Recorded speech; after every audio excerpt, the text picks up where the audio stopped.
Hello everyone, welcome back with another new FF। और ये FF king का लिखा हुआ है, तो फिर इसका सारा क्रेडिट उन्हें ही जाता है। हम स्टार्ट करते हैं। एक बहुत बड़ा सा महल, उसमें एक लड़का पैदा होता है जिसका नाम वांगजी रखा जाता है। किंग और क्वीन का एक ही बेटा पैदा हुआ था और उसके बाद पूरी सल्तनत उसी ने संभालनी है।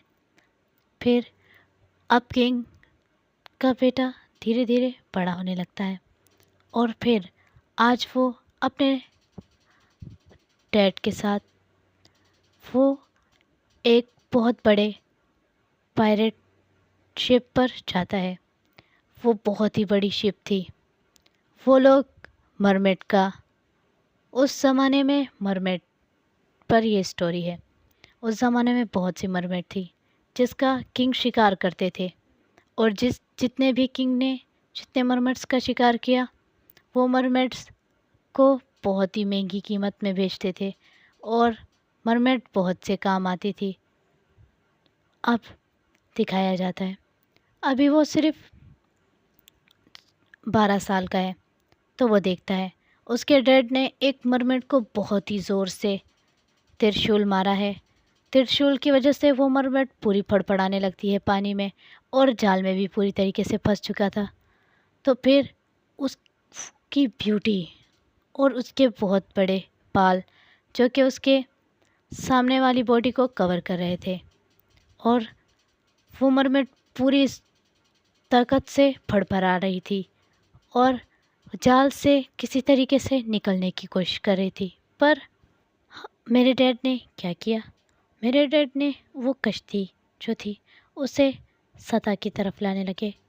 वो मरमेड भी साथ साथ घसीटते हुए उस सतह पर आ रही थी।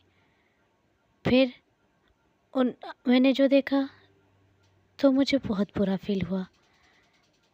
अब काफ़ी सारे मछुआरे उसके बालों को पकड़ने लगे और उसके आंसुओं को ज़बरदस्ती उसकी आंखों से निकलवाने के बाद उसको अपनी अपनी शीशे की बोतलों में भरने लगे।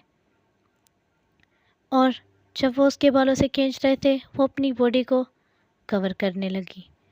ये सब देखकर बहुत ही अजीब लग रहा था।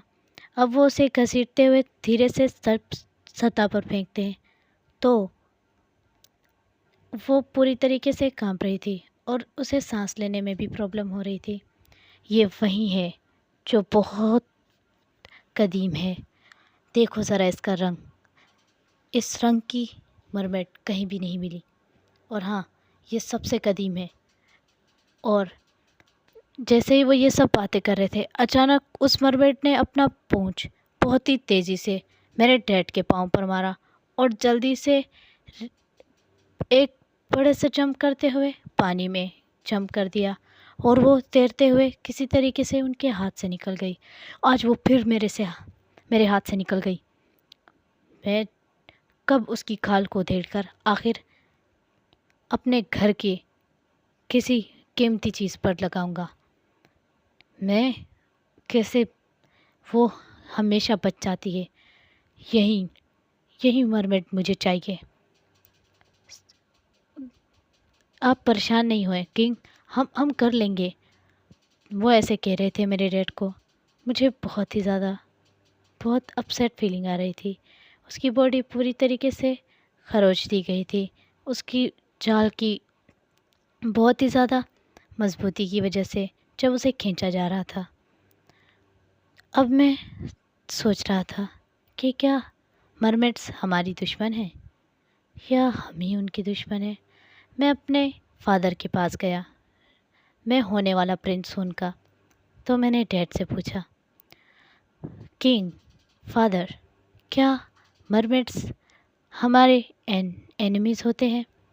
तो मेरे फादर ने कहा, वो उनकी इतनी औकात नहीं होती कि वो लोग हमसे दुश्मनी कर सकें। वो सिर्फ़ एक कीमती चीज़ है जिसको कुदरत ने हमारे लिए बनाया है और हम उनसे फ़ायदा उठा सकें। अब समझ आई? जैसे ये पहाड़, ये दरिया और ये सब मछलियाँ भी। समझ रहे हो ना तुम? हाँ डैड, ठीक है। मैं चला गया वहाँ से। तो फिर मेरे डैड उस मरमेड को ढूँढने के चक्कर में इतने पागल हो गए थे कि वो रोज़ अपनी बोट को वहीं घुमाते और पूरी दिन लगा कर आते, लेकिन वो मरमेड उसे कहीं नहीं मिली। उसके बदले जो मिलती थी मरमेड्स, वो उनका बहुत ही बुरा हश्र करते थे। मुझे तो कुछ भी नहीं समझ आता, ये सब बकवास है। अब मैं 16 साल का हो चुका हूँ। वो मरमेड मुझे फ़र्स्ट टाइम दिखी है और मैं अपने डैड को भी इसके बारे में बता दूँगा।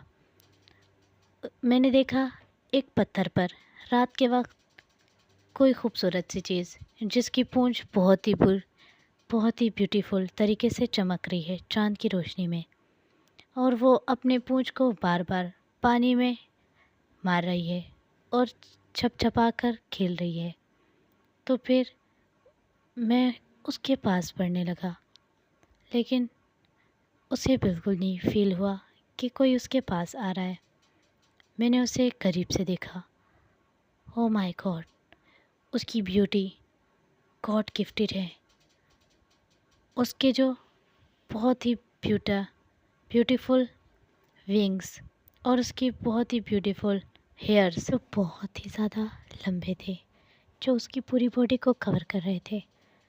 अब मेरे दिमाग में और कुछ भी नहीं आया। मैं डैड की शाबाशी चाहता था, तो मैंने डैड से जाकर कहा, डैड डैड, वो मरमेड वो वहाँ है। तो मेरे डैड ने गैरली से देखा वो मरमेड, तो उन्होंने पूरी तरीके से जाल बिछा लिया था।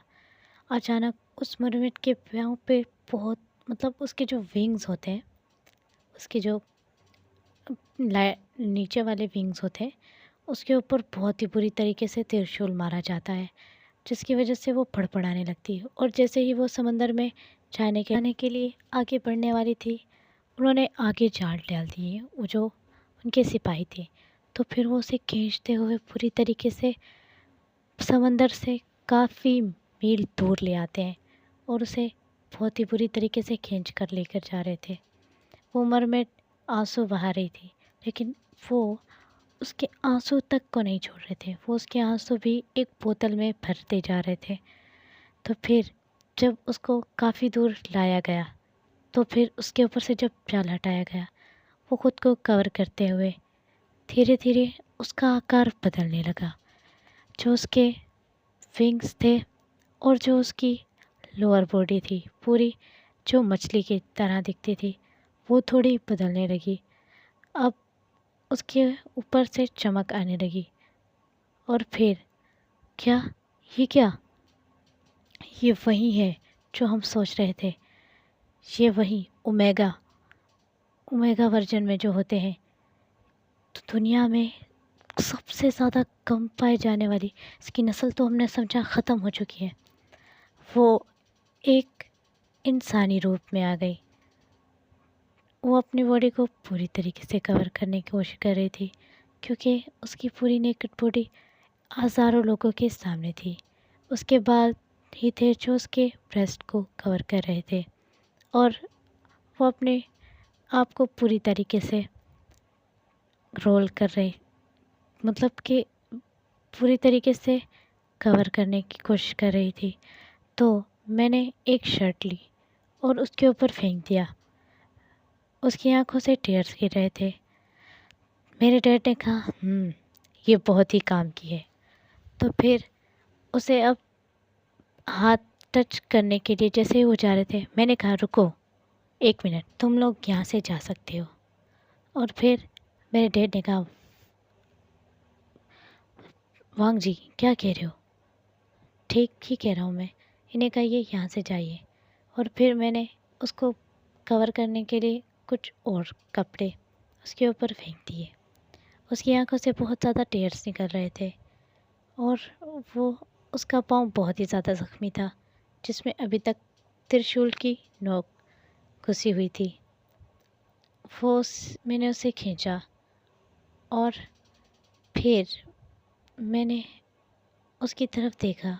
उसके बड़े बड़े बाल और उसकी ब्यूटी, जो कि एडमायर कर रही थी, उसकी ब्यूटी और भी ज़्यादा।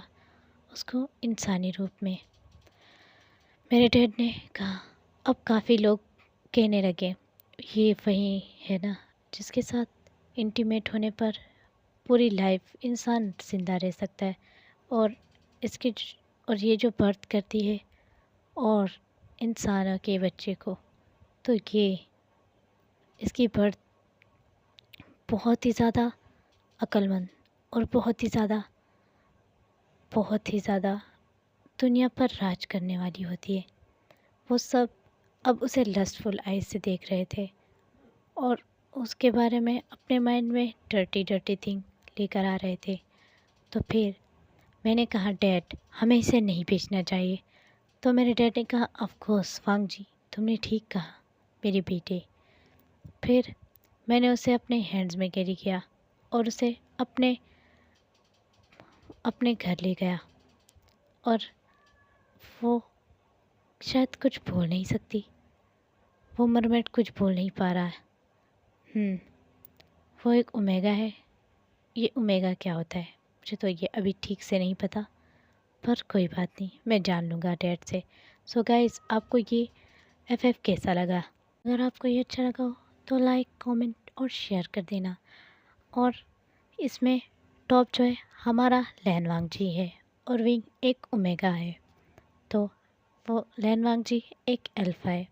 सो गाइस, अगर आपको ये एफएफ अच्छा लग रहा हो तो प्लीज़ चैनल को सब्सक्राइब